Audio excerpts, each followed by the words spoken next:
的な存在感と唯一無二のデザインで知られるワルキューレルーン2004年モデル。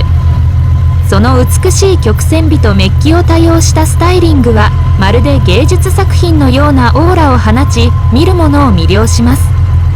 全長 2560mm、車重 368kg の堂々たる車体に搭載された 1800cc 水平対向6気筒エンジンは滑らかで力強い走りを提供し、クルーザーとしての快適性を極限まで追求しています。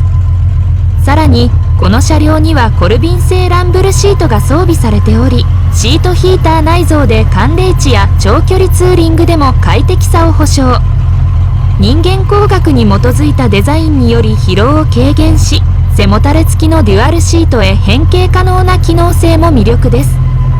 8782km という低走行距離と希少性から、このモデルはコレクターズアイテムとしても価値が高く、日本国内で登録台数が300台程度と非常に希少です。